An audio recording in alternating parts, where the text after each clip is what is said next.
The Chartered Institute of Treasury Management (CITM) has called for the inclusion of CITM as one of the recognized professional bodies qualification in the Federal Civil Service. Mr. Olumide Adejoyin, Registrar CITM, stated this at the Institute's third induction and recertification program in Abuja with the theme Advancing Treasury Techniques for Business and Economic Development. According to him, the memo seeks the inclusion of CITM qualifications as one of the recognized professional bodies qualifications in the Federal Civil Service and Scheme of Service. Charter Institute of Treasury Management, as it is, it's concerned about managing resources effectively, putting in place preventive mechanisms, streamlining funding needs, and making sure that at all times we're able to streamline the needs and make sure that whatever the government has is being used effectively to run the country. Charter Institute of Treasury Management promotes that effectively. And of course, we are a chartered institute. We have an Act of National Assembly. We have developed a curriculum to assist civil servants and the private sector to be able to manage resources effectively. And of course, we are asking that we should too be included in the scheme of service. The head of service, the Attorney General of the Federation have actually sent a memo based on our request to the head of service.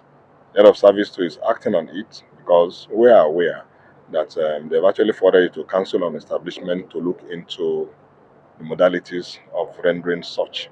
And we believe too that it will assist the country effectively, because part of what we are doing is to deepen treasury management and take it back to the classroom. Most of the universities are lining up to run masters in treasury management, finance and treasury management. That is trying to marry academic with profession and making sure that we have enough people that will be out there to assist to deepen the effect of managing the Nigerian economy effectively. Mr. Olubode Oke, an inductee and former director of finance in the civil service, now a university lecturer, said people have little knowledge of treasury management. With my experience in the service and as a lecturer presently in the university, I have seen that even the knowledge people have about the treasury management is so thin. Many of the practitioners, even when I was in office, when you ask people, they don't understand what is treasury management. All what they know about treasury is to sign check, pay cash out. It's more than that.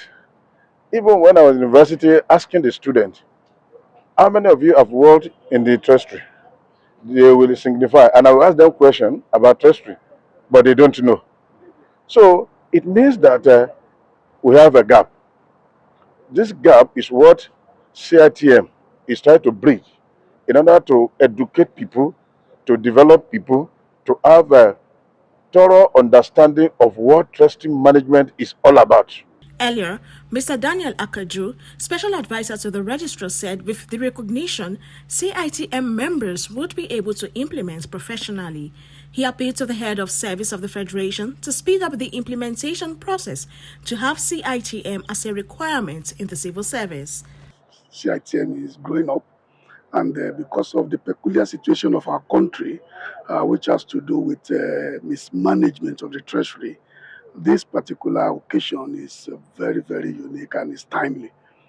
Because when you look at techniques in which we can use to enhance the treasury management in the country, the program is going to highlighting a lot of things that we can do, which will help Nigeria to manage the treasury effectively and avoid or eliminate waste as well as fraud in the Nigerian system. And we've gotten a letter from Accountant General of Federation, which has been forwarded to head of service. And this has been long. In fact, many months have passed. So we encourage the head of service to please fast forward this. Because by the time we include it, a lot of people will be able to become members of the Institute One, and they will be able to implement what they are learning in the civil service. This will help our system to grow, because this time they will be able to implement professionally